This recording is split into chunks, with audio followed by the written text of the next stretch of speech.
Good morning friends.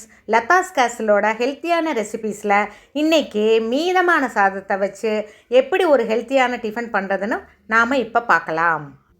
இந்த left over rice balls upma ரொம்ப டேஸ்டியாகவும் இருக்கும், நம்ம சுலபமாகவும் செஞ்சிடலாம். நைட்டு சாதம் மீதியானா அதை ஃப்ரிட்ஜில் வச்சுட்டு காலையில் இந்த டிஃபன் செய்கிறதுக்கு எடுத்துக்கலாம். இல்லைன்னா மத்தியான சாதம் மீதியானா அதை நைட்டு டிஃபனுக்கு இந்த மாதிரி செஞ்சு சாப்பிட்லாம். இதுக்கு 1.5 கப் சாதம் நீங்கள் எடுத்துக்கோங்க. இப்போ இந்த சாதத்தோட ஒரு மிக்ஸி ஜாரில் இஞ்சி, பச்சை மிளகாய் இதை போட்டுட்டு இந்த சாதத்தையும் போட்டு நல்லா நைஸாக அரைச்சி எடுத்துக்கோங்க. தண்ணி ஊற்றாமல் அரைச்சி எடுத்துக்கோங்க. மிக்சியில் நைஸாக அரைபடலைன்னா கொஞ்சமாக தண்ணி ஊற்றிக்கலாம். நீங்கள் தண்ணி ஊற்றிட்டிங்கன்னா அதுக்கு தகுந்த மாதிரி கோதுமை மாவும் அரிசி மாவும் அளவு கொஞ்சம் ஜாஸ்தி எடுத்துக்கணும். இதை நம்ம பெரிய பெரிய பால் மாதிரி பண்ணுறதுனால சீக்கிரமாகவும் வேலை முடிஞ்சிடும். மேலும் கோதுமை மாவு இதில் சேர்க்கறதுனால நல்ல வயிறு ஃபில்லிங்காகவும் இருக்கும். இப்போ மிக்சியில் அரைச்ச மாவை ஒரு பவுலுக்கு ட்ரான்ஸ்ஃபர் பண்ணிக்கோங்க. ஃபுல்லாக பவுலுக்கு மாற்றினதும் அதோட ஒரு கரண்டி சட்னி கரண்டி அளவு நல்லா புளிச்ச தயிர் போட்டு கலந்துக்கோங்க.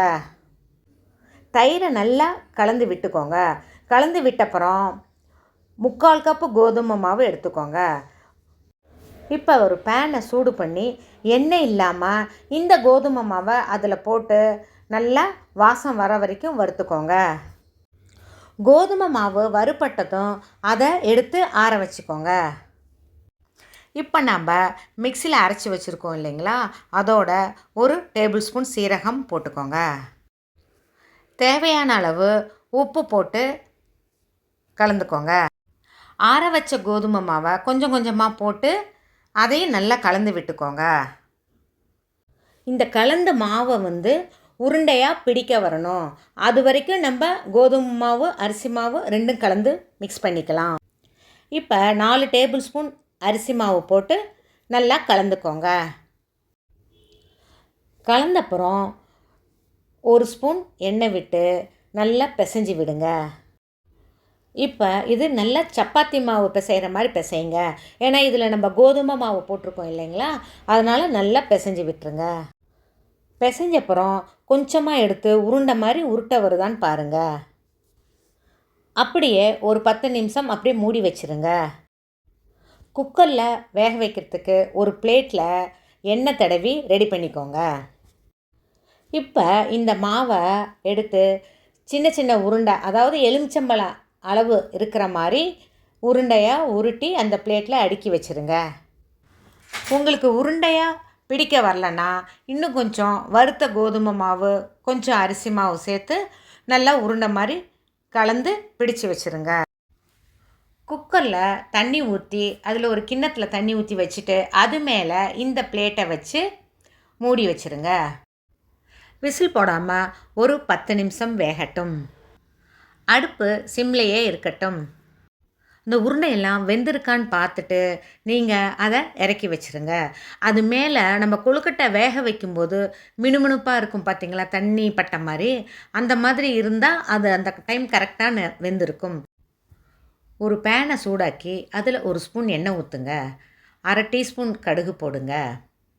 அப்புறமா சீரகம் அது ஒரு 1/2 டீஸ்பூன் போடுங்க.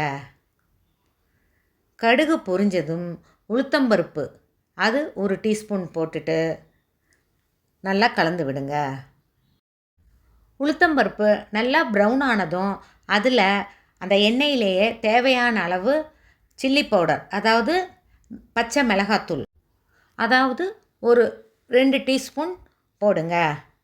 அதுக்கப்புறமா மஞ்சள் தூள் ஒரு 1/2 டீஸ்பூன் போடுங்க. இப்போ இதை நல்லா கலந்து விடுங்க. நாம் வேக வச்சிருக்கிற எல்லா ரைஸ் பால்ஸ்களையும் இதில் போட்டு நல்லா கலந்து விடுங்க. நல்லா கலக்கும்போது உங்களுக்கு தேவைன்னா கொஞ்சம் தண்ணி தெளித்து நல்லா கலந்தோன்னா அந்த காரம் உப்பு எல்லாமே நல்லா எல்லா உருண்டைகளுக்கும் சீராக பரவிடும். இந்த ஸ்டேஜில் நீங்கள் வேணும்னா இன்னும் கொஞ்சம் உப்பு போட்டுக்கலாம். நம்ம ஆல்ரெடி அந்த ரைஸ் பால்ஸில் உப்பு போட்டிருக்கோம். உங்களுக்கு வேணும்னா இன்னும் கொஞ்சம் போட்டு நல்லா மிக்ஸ் பண்ணுங்க. ஒரு கைப்பிடி அளவு கொத்தமல்லி தழைகளை போட்டு அதை நல்லா கலந்து விடுங்க. கருவேப்பிலையும் நம்ம போட்டுக்கலாம். இப்போ ஹெல்த்தியான டேஸ்டான left over rice balls upma ready. இந்த மாதிரி ஹெல்த்தி ரெசிபிஸ் பார்க்கணுன்னா லதாஸ் கேசல் சப்ஸ்கிரைப் பண்ணிவிட்டு ப்ளேலிஸ்ட்டுக்கு கிளிக் பண்ணிவிட்டு ஹெல்த்தி ரெசிபிஸில் போய் பார்த்தீங்கன்னா என்னோடய எல்லா ஹெல்த்தி ரெசிபிஸ் வீடியோஸும் உங்களுக்கு கிடைக்கும். தேங்க்ஸ் ஃபார் வாட்சிங்.